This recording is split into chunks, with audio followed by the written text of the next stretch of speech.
Si tu décides de faire quelque chose, fais-le. Point final. Dis ce que tu peux faire et fais ce que tu dis. Si tu ne peux pas le faire, ne prétends pas le contraire. Ne te surmène pas, ne te mets pas dans une position où tu joues avec le feu sans être prêt à assumer les flammes. Ne te contente pas de tremper un orteil pour voir si l'eau est bonne. Non, prépare-toi, réfléchis et quand le moment vient, plonge. Va jusqu'au bout, découvre ce qui t'attend de l'autre côté. Ne te retire pas en te disant « et si j'avais ?» Ça, c'est le genre de pensée qui te réveille en sueur au milieu de la nuit. On a tous connu ça. Laisser une chose à moitié faite, ne pas savoir si on a échoué ou réussi, si on a obtenu ce qu'on voulait ou si on est passé à côté. Mais quand tu te regardes dans le miroir et que tu peux te dire « j'ai tout donné, j'ai été jusqu'au bout, j'ai compris que c'était pour moi ou que ça ne l'était pas », là, tu touches à quelque chose de grand. C'est une victoire en soi. La vie, c'est un défi. Trop souvent, on se contente de faire les choses à moitié, de se bricoler une existence bancale, sans vraiment se connaître, sans se pousser assez loin, sans se féliciter quand on réussit, ni se corriger quand on dérape. Et si on était plus plein de nous-mêmes, pas dans l'arrogance, mais dans la confiance, dans l'idée qu'on mérite d'être fier de ce qu'on accomplit. Quelqu'un m'a dit un jour « Tu es tellement plein de toi » et j'ai répondu « De qui d'autre devrais-je être plein ?» C'est ça l'idée. Prends le temps de te regarder dans le miroir et de te dire « Bravo, tu l'as fait, c'est ce que tu voulais, tu l'as eu. » Mais aussi, quand tu échoues, ose te dire « Non, là, tu n'as pas été à la hauteur. » C'est en assumant les deux qu'on avance. Le bonheur, on ne peut pas le garantir. Mais la satisfaction, elle, ça se travaille, ça se...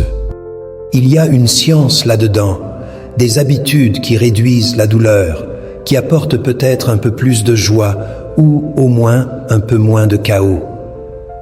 C'est une victoire discrète mais réelle. On est souvent plus doux avec les autres qu'avec nous-mêmes. Tu n'hésiteras pas à poser une main réconfortante sur l'épaule d'un ami qui a tout donné, même s'il a trébuché. Mais toi, quand tu donnes tout et que ça ne marche pas, tu te balances un coup de pied et une critique bien sentie.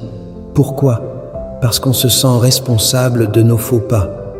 Et c'est vrai d'une certaine manière, c'est toi qui t'es mis dans ce pétrin. Mais c'est aussi une force. Assumer ses erreurs, c'est le premier pas pour les réparer, pour tourner la page et avancer. La culpabilité et les regrets, ça tue plus vite qu'on ne le croit. Alors, ferme ce chapitre, descends de ce manège. Tu es l'auteur de ton histoire. Regarde en arrière, tout s'aligne, tout fait sens. Chaque point se connecte au suivant, comme une équation parfaite. Ce qu'on prenait pour une fin était souvent un début. Mais vivre, c'est avancer dans l'inconnu, sans voir les points se dessiner. Et c'est là que ça devient beau. Tu sais ce que tu ne veux pas, et ça te donne une boussole. Élimine ce qui ne te ressemble pas. Et petit à petit, tu te rapproches de ce qui te nourrit, de qui tu es vraiment. C'est plus simple de se dire « Comment je me débarrasse de ce qui me pèse ?» que de chercher directement « Qui suis-je au fond ?» Parfois, il ne s'agit pas d'appuyer plus fort sur l'accélérateur, mais de lever le pied du frein, de rire un peu, de prendre un verre, de danser sous la pluie pour sortir du brouillard. Et quand les choses vont mal, transforme-les. Convainc-toi que ce n'est pas la fin de l'histoire. Même au fond du trou, dis-toi, ça passera et j'en ferai quelque chose de bien. Ça peut sembler naïf au début, mais cette fois, cette petite flamme d'optimisme, elle te porte. Les mauvais moments te forcent à réfléchir, à te poser les bonnes questions. Et quand tout va bien, prends le temps de comprendre pourquoi. Note ce qui fonctionne, savoure-le, célèbre-le. Ce n'est pas un hasard. Ces victoires, petites ou grandes, elles te montrent le chemin. Alors, sois courageux. Lance-toi dans ce qui te fait peur, pas parce que tu le peux, mais parce que tu le veux. Mets-y tout ce que tu as jusqu'à la dernière goutte. Et quand tu auras tout donné, tu verras.